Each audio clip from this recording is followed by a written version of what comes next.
The Human Rights Week will still be on schedule to continue in the second week of April. Here's all you need to know about the event.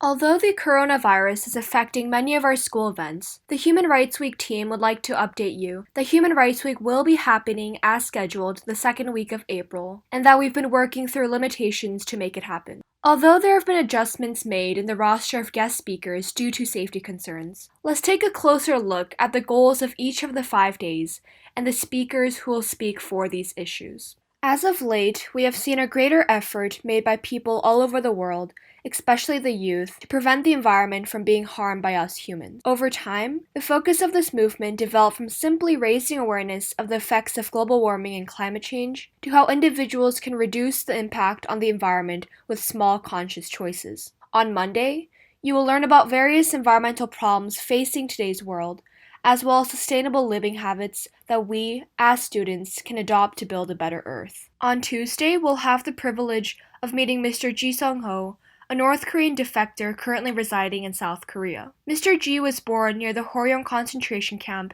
in 1982 and grew up during the Great Famine in the mid-1990s, and later managed to escape the North Korean regime with his family. After settling in South Korea, Mr. Ji founded his NGO, Now, Action, Unity, Human Rights, and has helped defectors to adjust and settle into their new lives ever since. He attended the 2018 State of the Union address at the invitation of U.S. President Donald Trump, who retold Mr. Ji's harrowing escape, stating it as a testament to the yearning of every human soul to live in freedom. On Wednesday, we will be introducing 2 speakers, Park Wee and Jonathan. Park Wee created a YouTube channel after becoming disabled and in a wheelchair from a severe accident to become an inspiration to others in the same predicament and break common stereotypes regarding the capabilities of those with disabilities. Our second speaker, Jonathan, is a celebrity and also a refugee to South Korea.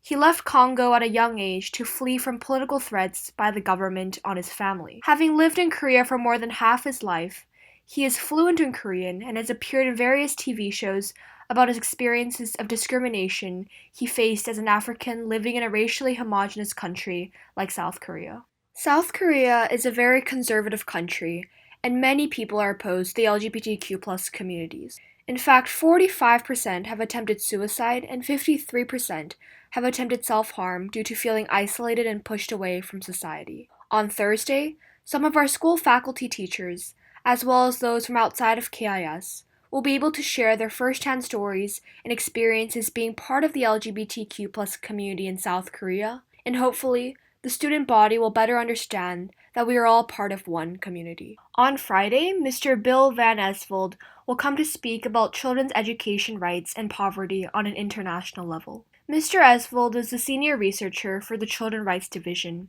and his recent volunteer work aims to improve the rights of children's education in poverty-stricken areas in Africa and the Middle East, and he has also written multiple books on the human rights abuses of children in poverty. On this day, we hope that the student body is able to gain a better understanding of different levels of access to education around the world.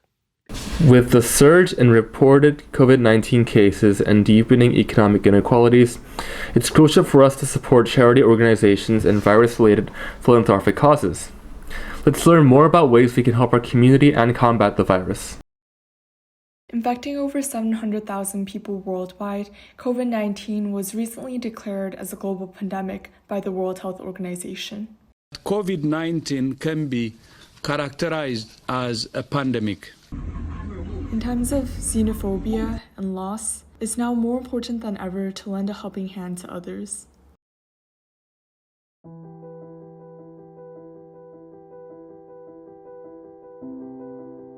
Though the daily infection rate in Korea has slowed, to halt virus transmissions, it's crucial to supply the homeless and the elderly with masks and different resources.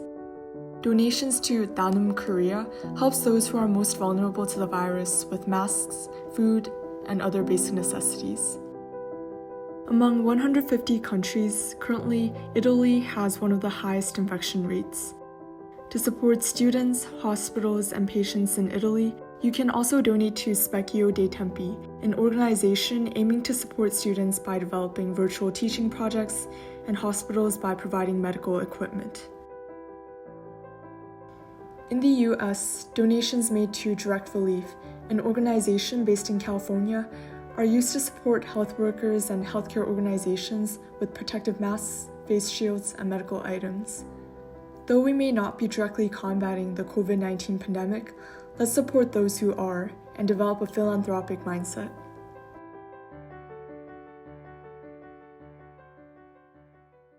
Though Facebook may have fallen to the wayside, Mr. Ju has found a way to keep it interesting by recording his daily life on the site for years, gathering dedicated followers in the process. I started doing it in, I think, something like 2012.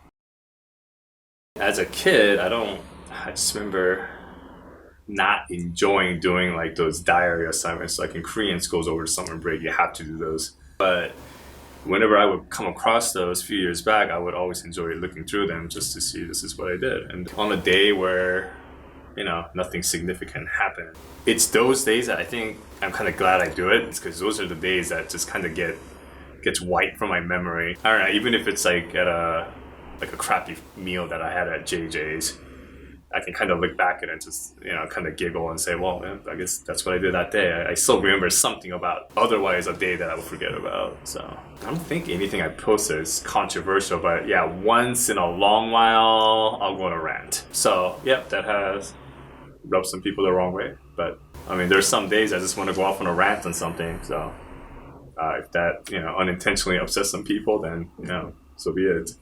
Due to the extended cancellation of school, there have been several conflicts in rearranging big scheduled events. Follow Jennifer as she asks the theater crew about future plans in the upcoming spring musical.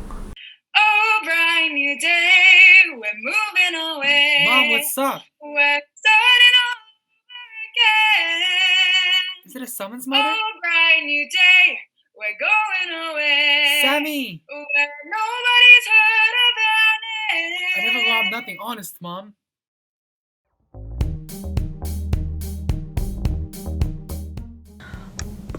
As of now, there are no changes for the plans of the spring musical. We are planning to perform our musical mid-April. However, that plan was chosen when we first realized that the school has decided to close KIS until after spring break. However, if the virtual learning period extends even after spring break, then I think we might have to postpone it or cancel it, but I'm pretty sure we're going to stick with the plan we have right now. We're keeping in contact with our actors, crew, design, everyone, ensemble, through chatting, Google Meets, calling, just basically any way of reaching them, just to let them be updated on the situation so their hard work doesn't go wasted. And also we're making sure that all the actors and the performers and everyone is practicing their parts, lines, songs. Some activities I do to practice my acting at home are sometimes I look at other schools, I go on YouTube and search other schools' interpretation of our play, The Blood Brothers. I record the opponent's lines and play them and go over my lines as if there's someone else next to me. Or sometimes I just listen to the song recordings that Miss Thompson has told us. Please bring your friends, family, and I know this is a very hard time for interaction, but later on I hope that all gets cleared up easily so everyone can come enjoy our new spring musical, Blood Brothers. The Ethics Department has been working diligently to provide a great virtual school experience for students and teachers. Justin interviewed Mr. Kilback to find out what's being done and how it's being done. Good morning, everyone, and welcome to the virtual KIS EdTech blog. So what we're doing is we're trying to identify common technology problems that people are dealing with and send out a video each morning that addresses one of those issues. So eye strain was a really big one at the beginning. And now it's cleaning your keyboard, cleaning your phone. Like, people are really interested in, like, how do I make sure that my workstation is clean? So we did that video this morning. And then the daily surveys, they're either hit or miss, but we're surveying teachers and students every day. and we're trying to build questions off of the previous day's responses. When we see people respond with answers that are concerning for us, we reach out to them directly. So a couple of kids talked about extreme headaches they were feeling. We connected them with the counselors in their building. Other kids responded with just feeling tired, and so we encouraged some PE teachers to reach out to them. And so we're trying to just support people the best we can, because that's our role, and gathering data is just helping us do that. As Human Rights Week is just around the corner, numerous topics regarding the event are being surfaced. Follow Ellie as she connects the relevance of comfort women issues to Human Rights Week. I am standing here today for those young girls. Their childhoods were stolen away. We must remember those girls and the pain that they lived through. As most men in the country were drafted to the army, villages, towns, and communities were dominated with remaining women and the elderly during wartime. This made many unarmed groups of women vulnerable targets to basic rights violation, especially in terms of safety and sexual harassment. This conflict has been transnational, involving countries from every continent. Cases of this violation include the Nanjing Massacre, Korean comfort women, Bosnian concentration camps, rape during Congo civil wars, and furthermore, to an extent which it is impossible to estimate, as many cases have been unrecorded and faded from history. 이래가 우리가 어떻게 살겠나? 차라리 죽는 게 안 낫겠나? 어떻게 해서 죽나? Likewise, though the crimes have been traumatizing countless victims till today, the post-war eras have been marked with notable political suppression, making these events not receive enough attention as it should be. How about we take a moment today, or even right now, to look up information that voices the stories of these women whose fundamental rights have been violated, and reflect to this year's Human Rights Week. With the continued coronavirus situation, school has been postponed for another 2 weeks. Hence, PTV has decided to explore some fun facts regarding this virus. Have you dropped by a nearby supermarket recently? If you have, you've probably realized that the shelves are empty due to stock shortage. So it seems like flu movies have become a reality. Most idol concerts have been cancelled, including the tour of the worldwide K-pop star BTS. However, a religious cult, Shincheonji, held responsible for spreading the virus, has mocked the group by titling their own meeting a BTS concert. This promotional flyer claimed BTS was merely an acronym for Bible Teaching Shincheonji. How ironic.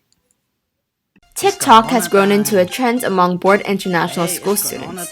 Hence, vlogs of virtual schools and classes have gained popularity.